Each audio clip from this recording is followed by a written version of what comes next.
It's a really cool time to be a muscle car and racing enthusiast, as there's recently been a couple of really cool films that came out about Americana and racing. A big popular one was Ford Versus Ferrari, which told the story of how Ford beat Ferrari at Le Mans in 1966. You ready? I was born ready, Mr. Shelby. Hit me.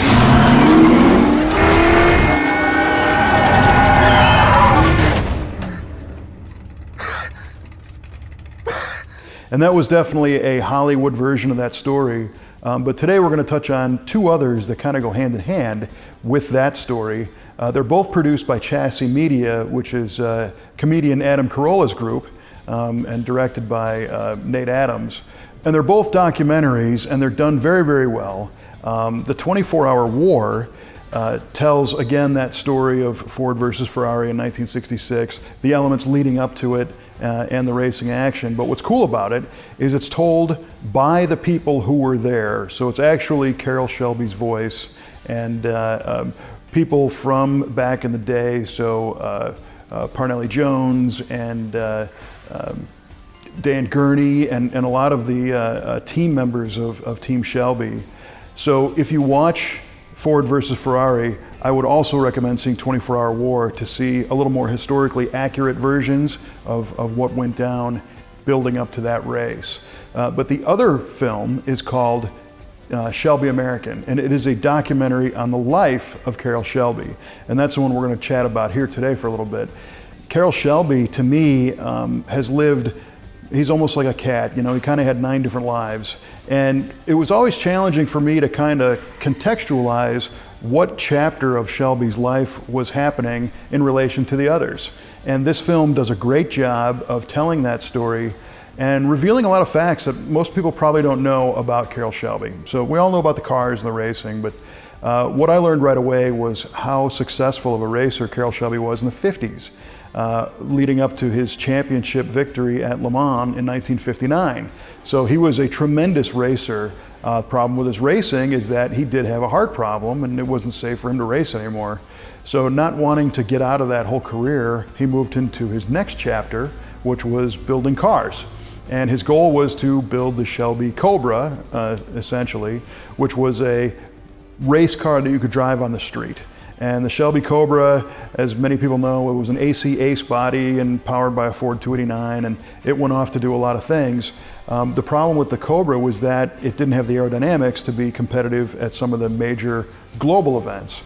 So to me, the next chapter of Shelby becomes redesigning the Cobra and using Peter Brock to make a streamlined version targeted to win the 24 Hours of Daytona. So they named it the Cobra Daytona, and that's a whole separate story that most people only know kind of on its own. Well, at the same time, the next chapter of Shelby is the Mustang chapter, the GT350 and eventually GT500 stories. So at the same time, Shelby was working with Ford. He had success with the road race cars, and Ford thought, hey, our new Mustang is a neat car. Let's see if we can make that successful in sports car racing.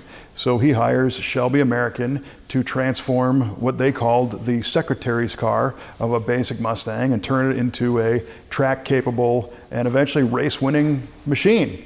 So Shelby had that iron in the fire. And that was the same time that Ford said, hey, we want to go for Ferrari at Le Mans. So Ford had been developing their GT40 program, but eventually they realized they needed some help, so they tapped Shelby American again to develop the GT40 program and eventually win at Le Mans. So those 3 chapters between the GT40, the Cobra Daytona, and the Mustang program were all happening at the same time. And it's really amazing to think of how much management that took to be successful in all of those. And he certainly was. Shelby won the Manufacturers' Cup with the Cobra Daytona. Of course, they did beat Ferrari. And the Shelby Mustang GT program was very, very popular too. The movie also articulates how the relationship changed, and Ford ended up taking over the GT350, GT500 production in '67, and it was far less Shelby American. It was all Ford internally. So it did a good job of telling that story. The next chapter is after Ford won Le Mans repeatedly up until '69. Shelby broke off and was back to sports car racing, racing for Toyota. And it was fun because the two top dogs were Toyota versus Datsun or Nissan, and that team was headed up by Shelby's former designer, Peter Brock. And Peter Brock is in this movie telling that story. So there's a lot of people on camera and real voices again, very similar to the 24-Hour War. A long list of famous racers and historians and people that you get the story right from them. After the stint with Toyota, Carroll Shelby kind of backed out of the automobile side for a while. He was still perpetuating his chili business and is credited with starting the very first chili cook-off in about 1970. So there's another chapter of the Shelby story. And then we end up in the late 70s, early 80s, when Shelby teams up with Chrysler and does the Shelby Daytona Z, the front drive turbo car, and of course the Omni GLH and GLHS turbo. Little econo boxes that were designed to perform very well and boost the Chrysler image using the Shelby name. And that kind of culminated with the development of the Dodge Viper, which was yet another chapter of Shelby's amazing history. And the Dodge Viper did its thing. By that point, Shelby said, I still have always wanted to do my very own sports car. So of course he created the Shelby Series 1, which was powered by an Oldsmobile, and that car has a life of its own. We featured one here on Muscle Car of the Week.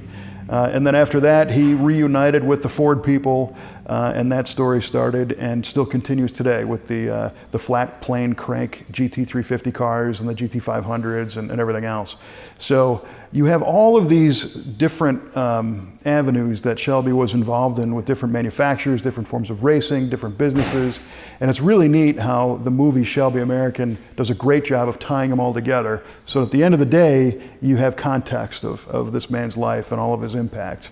It's highly worth watching. The 24-Hour War and Shelby American are both available currently on Netflix. But if you go to chassy.com, CHASSY.com, you can see the 20 or so automotive and racing films that this group has done, all very similar in quality, very engaging films. There's a great one on Paul Newman as well, I recommend.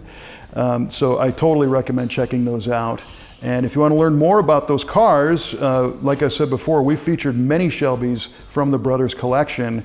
You can go to our YouTube channel, search on Muscle Car of the Week, just the word Shelby, and you'll see everything from a stock GT350 to a GT350R to a competition GT350R model, one that was used in a Shelby racing school.